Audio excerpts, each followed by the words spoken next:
Olá, concursandos e concursandas, vamos prosseguir com a matéria de processo do trabalho. Estávamos falando de petição inicial, vamos retomar apenas para que não haja solução de continuidade. Nós estávamos falando dos requisitos da petição inicial, analisamos o parágrafo 1º do artigo 840 da CLT e passamos a cotejá-lo, a compará-lo com o artigo 319 do novo Código de Processo Civil.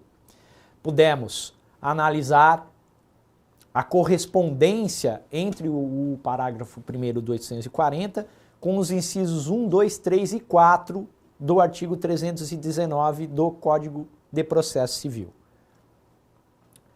Vamos agora falar dos incisos 5, 6 e 7 do Código de Processo Civil, que não encontra correspondência clara, direta, com o parágrafo 1º do 840 da CLT. Muito importante deixar claro isso. Então, o inciso 5 do 319 fala que é requisito da petição inicial, que a petição inicial indicará o valor da causa. O parágrafo 1º do 840 não faz menção ao valor da causa. Isso quer dizer que a petição inicial do processo trabalhista não deve ter valor da causa? Negativa a resposta. A petição inicial do processo trabalhista deve ter o valor da causa, deve trazer o valor da causa. A expressão econômica financeira dos pedidos formulados. O valor da causa não consta do parágrafo 1º do 840 da CLT, mas a CLT faz menção ao valor da causa no artigo 789 da CLT. Artigo que diz da necessidade do vencido, ao final do processo, recolher custas processuais no percentual de 2% sobre o valor da causa. 2% sobre o valor da condenação na sentença. 2% sobre o valor arbitrado na sentença, mas o parâmetro, a correspondência, é o valor da causa. Também a Lei 5.584 de 1970, Lei 5.584 de 1970, nos parágrafos 1º e 2º, faz menção expressa ao valor da causa. Dizem os parágrafos que o juiz trabalhista poderá atribuir valor à causa. Ou seja, se não houver valor da causa, o juiz poderá atribuir o valor da causa. Em audiência, o juiz poderá atribuir o valor da causa. Vai além, diz que se uma das partes não concordar com o valor atribuído, caberá um pedido de revisão direcionado ao Tribunal Regional do Trabalho, pedido de revisão do valor da causa que foi atribuído pelo juiz de primeiro grau, pelo juiz do trabalho de primeira instância, sendo que o Tribunal Regional do Trabalho deverá decidir esse pedido de revisão em 48 horas. Veja, por si só, a análise desses dispositivos, que não o parágrafo 1º do 840 da CLT, mas dispositivos processuais trabalhistas, regras do processo do trabalho, artigo 789 da CLT, artigo 2º, parágrafos 1º e 2º da Lei número 5.584 de 1970, deixam claro que a petição inicial trabalhista deve ter valor da causa. Não fosse isso, aplicaríamos subsidiariamente, diante da omissão do parágrafo 1º do 840 da CLT, o inciso 5 do 319 do novo Código de Processo Civil, porque se mostra absolutamente compatível com a sistemática processual trabalhista. O inciso 6 do artigo 319 do CPC diz da necessidade de requerer provas. É muito comum na petição inicial do processo civil protestar-se pela produção de todos os meios de prova em direito admitidos.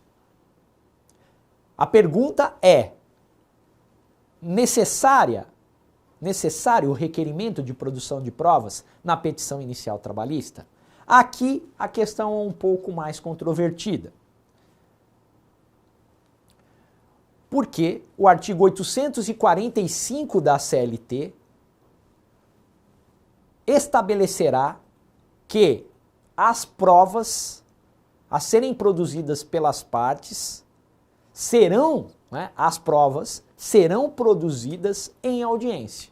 Se o 845 da CLT diz que as provas serão produzidas em audiência, não há proveito, utilidade no requerimento de produção de provas na petição inicial. Decorre do mandamento legal. Entretanto, na prática trabalhista, no cotidiano forense, as petições iniciais possuem um parágrafo em que o autor reclamante pleiteia a produção de provas, protesta pela produção de provas, ou eventualmente destaca a necessidade de uma produção de uma prova de natureza especial. Então, podemos dizer que o inciso 6 se aplica ao processo do trabalho porque não viola a sistemática processual trabalhista. Caráter supletivo, até mesmo porque a CLT faz menção ao momento adequado para a produção de provas, na audiência de instrução e julgamento. Ou na audiência única. Se ela for uma audiência única, ela será uma audiência única, concentrará a apresentação da defesa, a produção de provas, razões finais e a decisão do juiz. Tudo bem? Inciso 7 do artigo 319 faz menção à opção do autor pela audiência de mediação e conciliação. Que audiência de mediação e conciliação é essa prevista no inciso 7 do artigo 319? É a audiência do artigo 334 do novo Código de Processo Civil.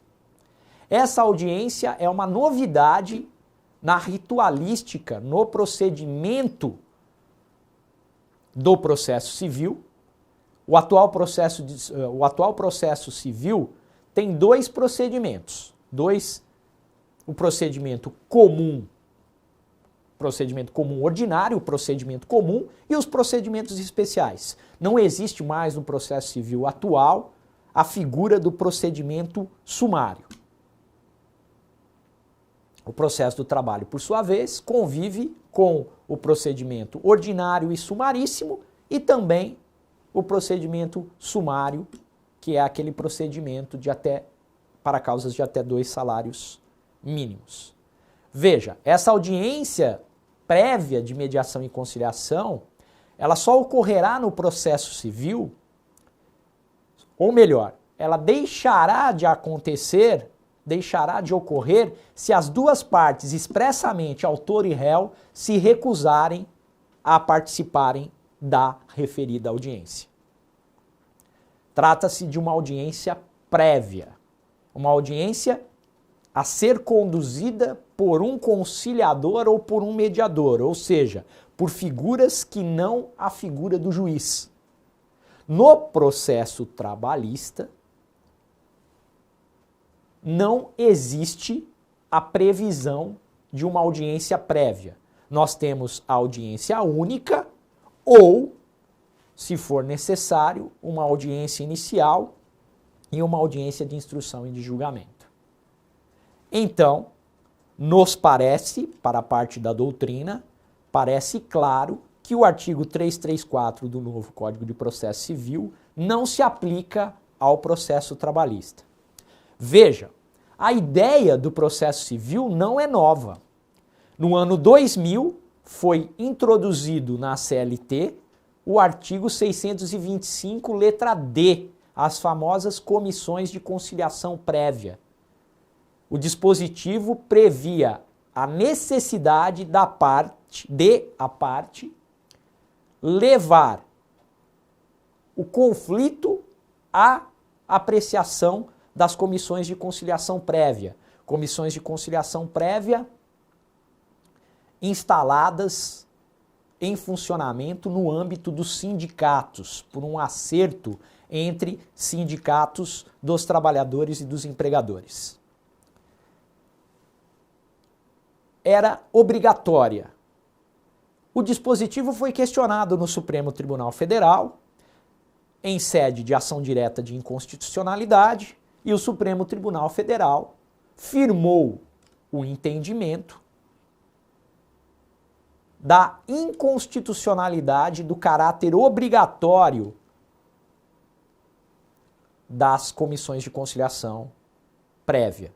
Ou seja, persiste o artigo continua em vigor? Continua, mas a interpretação é a de que a parte não é obrigada a submeter o conflito jurídico trabalhista, o autor reclamante, à comissão de conciliação prévia. Naquelas categorias em que houver a comissão, porque não são todas, naquelas em que houver a comissão, é facultativa a submissão do conflito jurídico à comissão de conciliação prévia. Leitura, interpretação do artigo 5º, inciso 35 da Constituição da República, que diz da inafastabilidade da jurisdição. Mas, em resumo, o inciso 7, ao que tudo indica, o inciso 7 do artigo 319 do novo CPC, não se aplica ao processo do trabalho, à petição inicial trabalhista ao processo do trabalho. Nada obstante, o TST, no final do ano passado, editou uma resolução criando mecanismo para mediação e conciliação nos órgãos do Poder Judiciário Trabalhista, nas instâncias do Poder Judiciário Trabalhista. De modo que não estranhe se na vara do trabalho da sua cidade houver um núcleo de conciliação e mediação. Essa realidade é uma realidade que vai se impor e, provavelmente, uma audiência prévia ocorrerá antes da audiência marcada para apresentação da defesa, instrução e julgamento da demanda trabalhista. Vamos ao quadro. Aqui, trazido toda a questão que envolve o inciso 4 e o inciso 5, como eu disse, é possível ao juiz trabalhista atribuir de ofício valor da causa.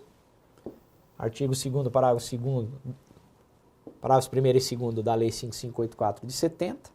E também é importante dizer que o juiz trabalhista pode atribuir e pode retificar, corrigir o valor da causa. O CPC, o novo CPC, vai ao encontro da ideia que já existia no processo trabalhista. O parágrafo 3º do artigo 292 do novo CPC permitirá ao juiz de direito, ao juiz, corrigir o valor da causa. Vejam, mais um dispositivo do novo CPC que se aproxima daquilo que já era realidade no processo trabalhista. Aqui, considerações em torno do inciso 6, a questão do requerimento de produção de provas, artigo 845 da CLT, que eu me referi, a audiência do 334 do CPC, que não cabe no processo do trabalho, pelo menos não cabe por conta das características do processo trabalhista, concentração dos atos em audiência, celeridade, o próprio juiz trabalhista propõe a conciliação em 2 momentos distintos da audiência. Vejam, teoricamente, podemos dizer da impossibilidade de aplicação, da impossibilidade, Porém, há todo um movimento em prol da conciliação e mediação que está influenciando fortemente a Justiça do Trabalho, a ponto do Tribunal Superior do Trabalho criar uma resolução dispondo sobre a mediação e a conciliação no processo trabalhista. Mas vejam, essa mediação e conciliação no processo trabalhista ocorrerá com a observância das peculiaridades do processo do trabalho e não necessariamente com a aplicação do artigo 334 do novo CPC, da forma que é regulado no novo Código de Processo Civil. Nesse sentido, é possível dizer que, da forma como posto no novo Código de Processo Civil, não se aplica. Espero que não tenha ficado confuso e que vocês tenham entendido as minhas colocações, que também são colocações majoritárias na doutrina. Possibilidade de juntada de documentos. Os documentos indispensáveis à propositura da ação devem ser juntados com a petição inicial. Artigo 320 do novo Código de Processo Civil. A jurisprudência, aplica-se o 320 do novo CPC ao processo do trabalho? Aplica-se, mas o próprio processo do trabalho, no artigo 787 da CLT, diz a mesma coisa. O artigo 787 da CLT diz que os documentos indispensáveis à propositura da ação devem acompanhar a petição inicial. Artigo 787 da CLT combinado com o artigo 320 do novo CPC. É possível juntar um documento indispensável em momento posterior ao da propositura da ação? É possível. A jurisprudência e a doutrina, mas a jurisprudência encampou uma tese em que ela flexibiliza o rigor legal. Desde que justificado documentos aos quais o autor reclamante não tinha acesso no momento da propositura da ação, documentos que surgem após a propositura da ação não são contemporâneos à propositura da ação. Exemplos da possibilidade de juntada posterior. Essa possibilidade de juntada posterior também foi encampada pela súmula número 263 do Tribunal Superior do Trabalho. A súmula número 263 do Tribunal Superior do Trabalho admite o aditamento da petição inicial para juntada de documentos que não vieram no momento da propositura da ação. Veja, nada mais é do que o abrandamento do rigor das disposições legais em virtude do entendimento jurisprudencial consolidado na Justiça do Trabalho. Entendimento também respaldado pela Justiça Comum Estadual e Federal. No processo civil também há um abrandamento do rigor da disposição do artigo 320 do novo CPC. O réu reclamado junta os documentos indispensáveis à sua defesa com a contestação. Também poderá juntar posteriormente. Na verdade, até o encerramento da instrução processual, será admitida a juntada de documentos. Até mesmo na fase recursal, nós vamos estudar isso no momento adequado. Ok? Desde que haja justificativa, uma justificativa plausível, razoável, para a juntada posterior desse documento. Vamos ao quadro. Exatamente as considerações que acabei de dizer, vocês terão aí a aula para rever e também terão à disposição os slides. E agora vamos tratar do indeferimento da petição inicial. Previsão desse indeferimento no artigo 330 do novo Código de Processo Civil. Indeferimento da petição inicial. A CLT ou as leis esparsas processuais trabalhistas tratam do indeferimento liminar da petição inicial? Não, não tratam. A tratativa se dá no artigo 330 do novo Código de Processo Civil. Aplica-se ao processo do trabalho? Aplica-se à omissão e à compatibilidade da previsão. A previsão é compatível com o processo trabalhista. Quais são as causas de indeferimento da liminar? O que é um indeferimento liminar, pessoal? É aquele indeferimento que se dá de plano. No futebol a gente fala que a bola pega na veia. É aquele indeferimento de plano, bate pronto. Esse é um indeferimento liminar da petição inicial. Artigo 330 do novo Código de Processo Civil. Quando uma petição inicial deve ser indeferida? Quando o juiz verificar que ela é inepta. A inépcia da petição inicial é uma causa, é um vício grave da petição inicial. É importante isso. As causas de indeferimento liminar são graves. A inépcia da petição inicial é grave. E a inépcia da petição inicial, as causas de inépcia, também estão descritas no 330. Mais precisamente, no parágrafo 1º do artigo 330 do novo Código de Processo Civil. Quando uma petição inicial é inepta? Quando lhe faltar causa de pedir ou pedido. Lembre-se, elementos da ação, partes, causa de pedir e pedido. Se a petição inicial não tiver causa de pedir ou pedido, ela é inepta. Será indeferida liminarmente. Quando for ausente, manifestamente ausente, as condições da ação. O novo Código de Processo Civil diz que as condições da ação são legitimidade e interesse de agir. Se houver manifesta ilegitimidade da parte do reclamante, do autor, a petição pode ser indeferida liminarmente.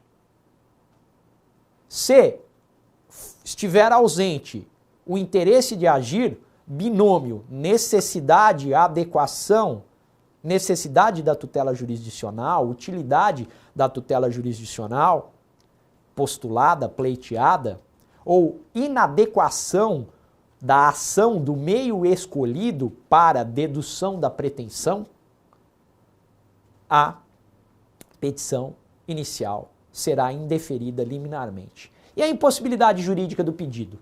No Código de Processo Civil anterior era uma das condições da ação. O novo Código não faz menção à impossibilidade jurídica do pedido.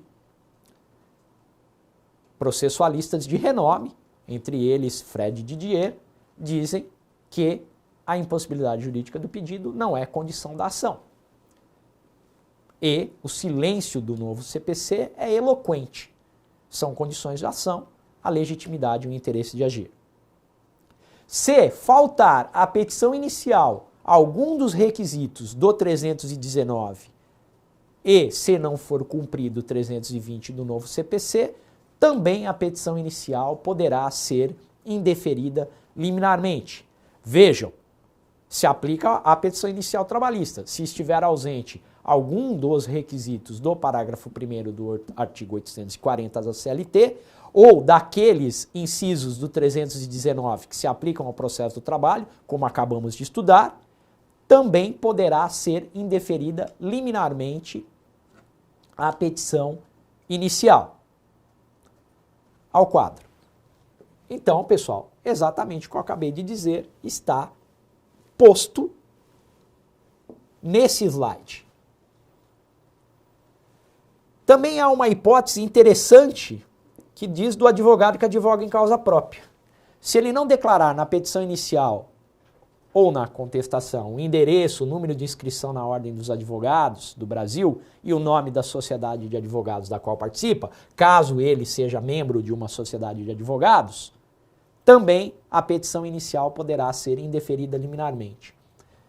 É possível imaginar a aplicação dessa hipótese no processo trabalhista? É possível.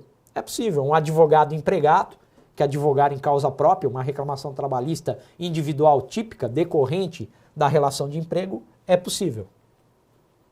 E também quando descumpridas as exigências do artigo 319 e 320. Vejam,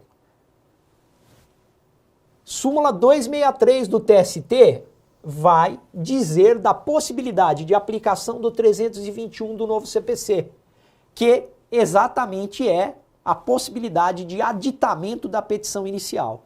E a súmula número 263, essa súmula, ela vai abarcar o 321 e vai deixar claro o entendimento do Tribunal Superior do Trabalho. O Tribunal Superior do Trabalho dirá que é possível o aditamento da petição inicial para corrigi-la, para complementá-la, se estiver ausente um documento indispensável à propositura da ação, como eu expliquei, desde que devidamente justificado, é possível o aditamento, a correção, o saneamento dessa petição inicial, vamos colocar dessa forma, ou trazer um requisito legal que se mostra ausente. O juiz trabalhista poderá intimar a parte, no caso o autor, para que supra a irregularidade em 15 dias e indique o que deve ser corrigido ou completado. Artigo 321 do novo CPC. Então, é possível o aditamento. Ele concederá o prazo de 15 dias e a pergunta a ser feita é a seguinte: até quando, qual o momento limite, até quando eu posso aditar a petição inicial? A jurisprudência e a doutrina entende que é possível fazê-lo antes da defesa. E a defesa do reclamado é entregue, apresentada na primeira audiência, na audiência única ou na audiência inicial. Até antes da entrega da defesa, é possível o aditamento da petição inicial trabalhista.